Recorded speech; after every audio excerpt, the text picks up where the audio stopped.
पसंद आए तो लाइक, शेयर एंड सब्सक्राइब। ड्रामेबाज बहू की कहानी। यह कहानी एक छोटे से शहर की है जहां एक सुखी परिवार रहता था। इस परिवार में वृद्ध सासू माँ, ससुर जी, उनका बेटा विवेक और उसकी पत्नी निधि थे। विवेक और निधि की शादी को कुछ ही महीने हुए थे। विवेक एक सफल इंजीनियर था और उसकी पत्नी निधि एक गृहिणी थी। प्रारंभ में सब कुछ सामान्य था, लेकिन जल्द ही परिवार ने निधि के ड्रामेबाज स्वभाव को महसूस किया। निधि बहुत चालाक और चतुर थी। वह छोटी छोटी बातों को बढ़ा चढ़ा कर बताती और घर में तनाव पैदा करती। उसकी इस आदत के कारण सासू माँ और ससुर जी हमेशा परेशान रहते थे। उदाहरण के लिए, अगर किसी दिन घर का खाना थोड़ा कम स्वादिष्ट बनता, तो निधि तुरंत इस बात को बड़ा मुद्दा बना देती और सासू माँ पर ताने कसने लगती। वह कहती, माँ जी, आपके बनाए खाने में आज बिल्कुल भी स्वाद नहीं है।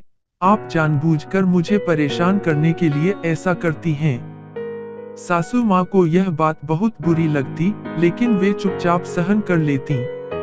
निधि का यह व्यवहार सिर्फ घर के अंदर ही नहीं था, बल्कि बाहर भी वह अपने दोस्तों और पड़ोसियों के सामने सासू माँ और ससुर जी की बुराई करती और उनके खिलाफ नाटक करती। एक दिन विवेक ने अपने माता पिता के चेहरों पर दुख और चिंता देखी। उसने अपनी पत्नी निधि से बात करने का निर्णय लिया। उसने कहा, निधि, मुझे तुम्हारा व्यवहार समझ में नहीं आता। क्यों तुम छोटी छोटी बातों को इतना बड़ा बना देती हो और घर में तनाव पैदा करती हो?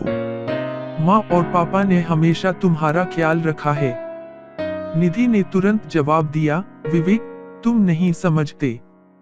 तुम्हारे माता पिता मुझे पसंद नहीं करते और हमेशा मेरे खिलाफ षड्यंत्र रचते रहते हैं। मैं सिर्फ अपनी सुरक्षा के लिए ऐसा करती हूँ।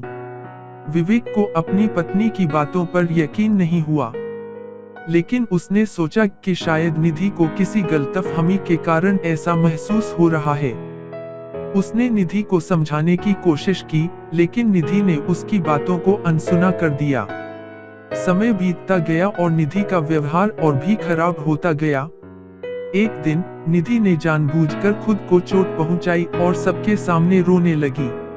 उसने सासू माँ पर आरोप लगाया कि उन्होंने उसे धक्का दिया है।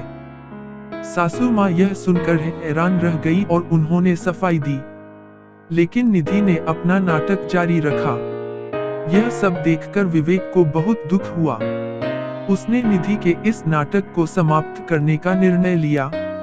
उसने सासू माँ और ससुर जी से माफी मांगी और कहा कि वह इस समस्या का समाधान करेगा। विवेक ने निधि से गंभीरता से बात की और उसे सख्ती से कहा, निधि, तुम्हारा यह ड्रामा अब और नहीं चलेगा। अगर तुम इस घर में रहना चाहती हो, तो तुम्हें अपने व्यवहार को बदलना होगा। मेरे माता पिता ने हमेशा तुम्हारा सम्मान किया है और मैं नहीं चाहता कि तुम उनके साथ ऐसा व्यवहार करो। अगर तुम इस घर में खुश रहना चाहती हो, तो तुम्हें भी उन्हें सम्मान देना होगा। निधि ने विवेक की गंभीरता को महसूस किया और उसे अपनी गलती का एहसास हुआ। उसने विवेक से माफी मांगी और अपने व्यवहार को सुधारने का वादा किया। उसने सासू माँ और ससुर जी से भी माफी मांगी और अपने नाटक को खत्म करने का निर्णय लिया। धीरे धीरे निधि ने अपने व्यवहार को बदल लिया और परिवार के साथ मिलकर रहने लगी।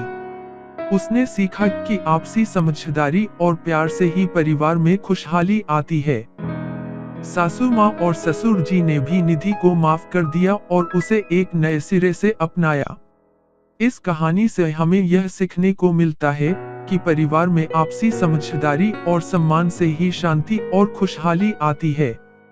नाटक और ड्रामेबाजी से कुछ हासिल नहीं होता, बल्कि सच्चा प्यार और ईमानदारी ही रिश्तों को मजबूत बनाते हैं। निधि ने अपने अनुभव से यह सीखा और अपने परिवार को एकजुट करने में सफल हुई।